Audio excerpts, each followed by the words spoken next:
إن مرض أحد الأشخاص إن كان ذو مال وذو سلطان لا تجد مجالا لتقديم الواجب له، ما تجد مجال، ما تلقى مجال، الديوان مقبض ولربما حاط كراسي برا. أما إن مرض مسكين وليس من أهل المال وليس من أهل السلطان، فقير، شخص فقير إن مرض في مجتمعنا لا يجد من يزوره. هذه حقيقة، هذه حقيقة والله، ورأيناها بأم أعيننا ونعيشها في مجتمعنا. إن مرض ذو المال وذو السلطان والله تجد السيارات وتجد الناس وكله تجي تزوره. أما الفقير خطية والمسكين والله ما حد يجي يزوره. تعالوا معي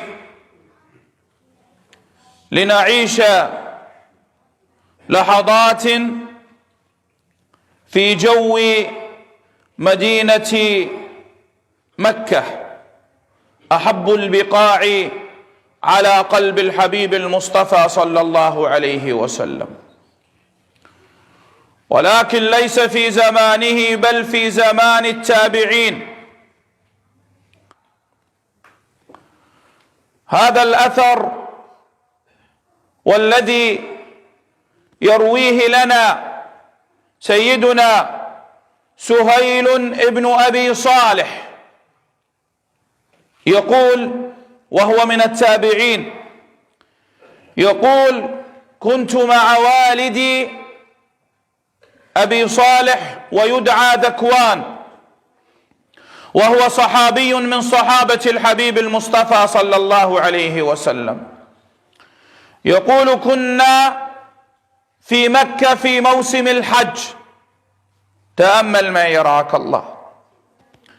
يقول سهيل: فحين كان طواف الحجيج حول الكعبة المشرفة، يقول: فرأيت منظرا لفت انتباهي. هذا المنظر رآه سيدنا سهيل، يقول: لفت انتباهي. رأيت الخليفة عمر بن عبد العزيز وهو خامس الخلفاء الراشدين، يقول: رأيت الخليفة عمر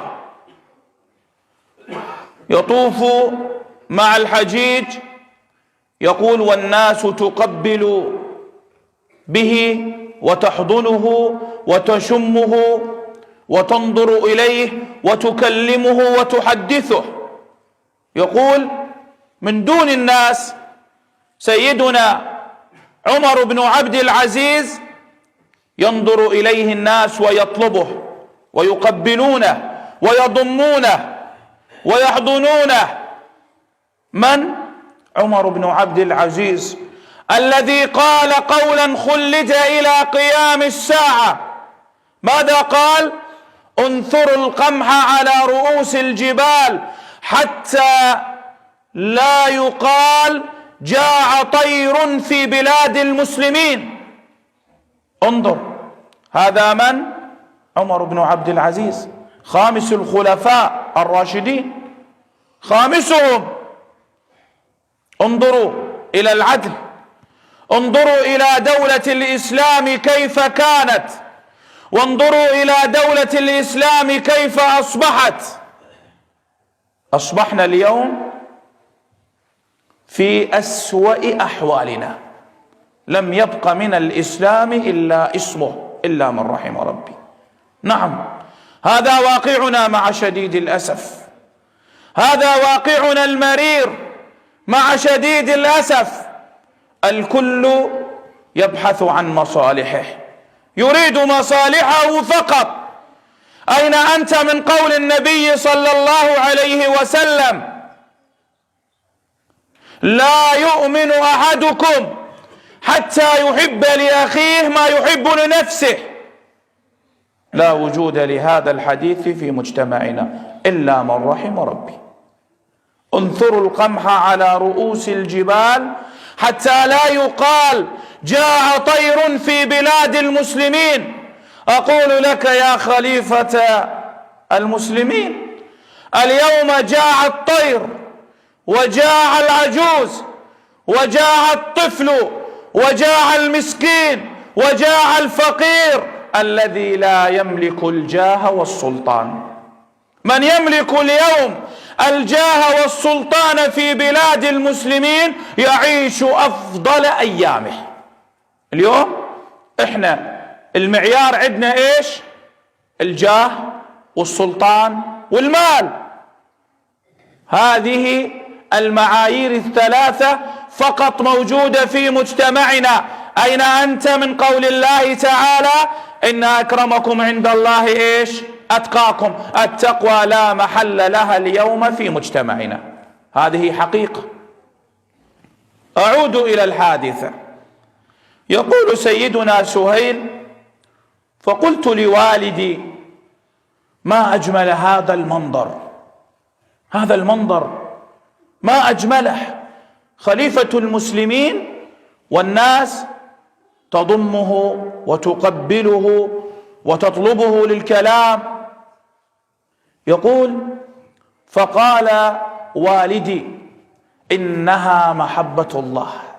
انظر، وهذا محور حديثي، إنها محبة الله.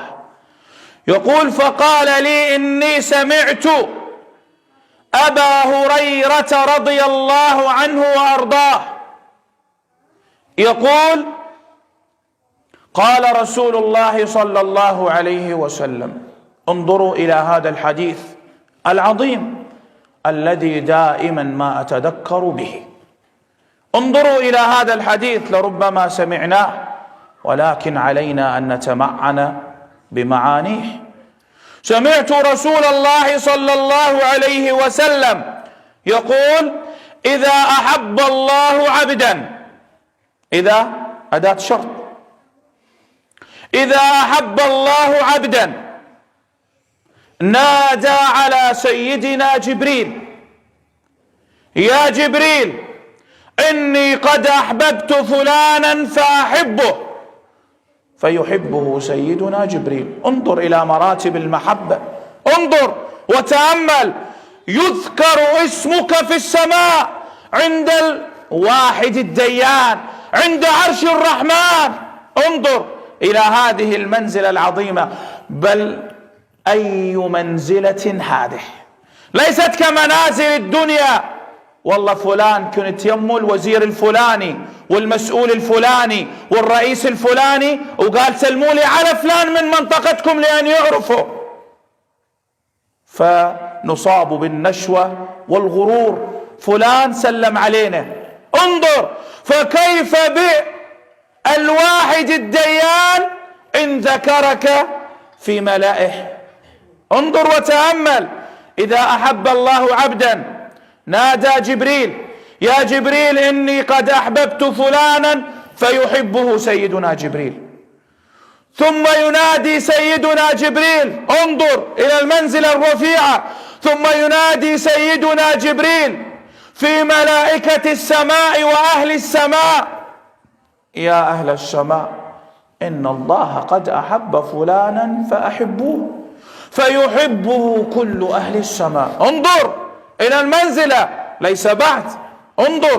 انظر وتأمل. كل ذلك بعمل صالح خالص لله تعالى تقدمه. انظر. ثم يوضع له القبول في الأرض. القبول ايش؟ يقال حتى الحصى الذي يسير عليه يحبه. أي منزلة هذه بالله عليكم؟ أي مكانة رفيعة هذه؟ حتى الأرض التي يسير عليها تشفع له يوم القيامة.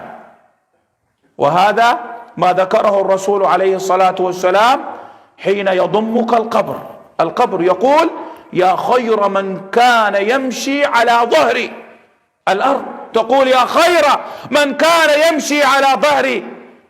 انظر هذه المنزلة، محبة الله. لو أننا قارنا بين محبة الخالق ومحبة المخلوق لوجدنا العجب العجاب. أبشرك اليوم محبة الخالق تفتح لك كل الأبواب المغلقة، لا يوجد باب مغلوق. ولذلك حين تنظر إلى أحد الأشخاص أنت لا تعرفه تقول والله فلان من شفته والله ارتاحت له. إيش؟ هذه محبة الله تعالى قد زرعت بهذا الشخص فوضع له القبول في الأرض.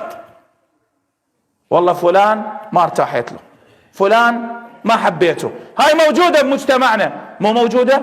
موجودة بمجتمعنا. تلك محبة الله تعالى، هذه محبة الله.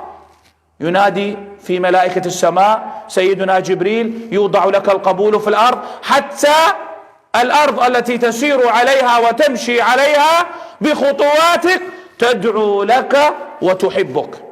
أما محبة المخلوق اليوم نجد العجب العجاب. والله فلان يحب فلان لأجل مصلحة إلا من رحم ربي، فلان يحب فلان لأجل مال إلا من رحم ربي، فلان يحب فلان من أجل يحصل على السيارة إلا من رحم ربي. مثال ليس ببعيد عنا أخي يرعاك الله، إن مرض أحد الأشخاص إن كان ذو مال وذو سلطان لا تجد مجالا لتقديم الواجب له، ما تجد مجال، ما تلقى مجال. الديوان مقبط ولربما حاط كراسي برا.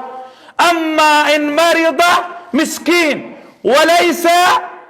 وليس من أهل المال وليس من أهل السلطان، فقير، شخص فقير إن مرض في مجتمعنا لا يجد من يزوره. هذه حقيقة والله، ورأيناها بأم أعيننا ونعيشها في مجتمعنا. إن مرض ذو المال وذو السلطان والله تجد السيارات وتجد الناس وكله تجي تزوره. أما الفقير خطية والمسكين والله ما حد يجي يزوره. إيش السبب؟ السبب هو أننا ننظر إلى الدنيا ليس كما ينظر إليها الله سبحانه وتعالى. هذا هو السبب. نحن ننظر إلى الدنيا على أنها مال وسلطان، والله سبحانه وتعالى قد جعل لنا معيارا لذلك. إن أكرمكم عند الله إيش؟ أتقاكم. أحد الأشخاص ذهب إلى الحج وبعد عودته بقي لمدة شهرين متتاليين يستقبل المهنئين له بالعودة. وأحد الأشخاص ذهب إلى الحج وهو من عيال الله الصالحين ورجع إلى داره ولم يزره إلا عدد الأصابع من الأشخاص. انظر هذا الفرق، هذا المعيار. إيش؟ هذاك عنده سلطان وعنده مال وعنده جاه وعنده سلطة ويقدم لنا خدمة، وهذا خطية المسكين اتصاله مع رب العالمين مباشرة. ولذلك علينا أن ننظر إلى الدنيا نظرة صادقة، ليس كما ننظر إليها اليوم. علينا أن نعيد الحسابات. رأيت الناس قد مالوا إلى من عنده مال، ومن لا عنده مال فعنه الناس قد مالوا، ورأيت الناس قد ذهبوا إلى من عنده ذهب، ومن لا عنده ذهب فعنه الناس قد ذهبوا. هذه حقيقة والله.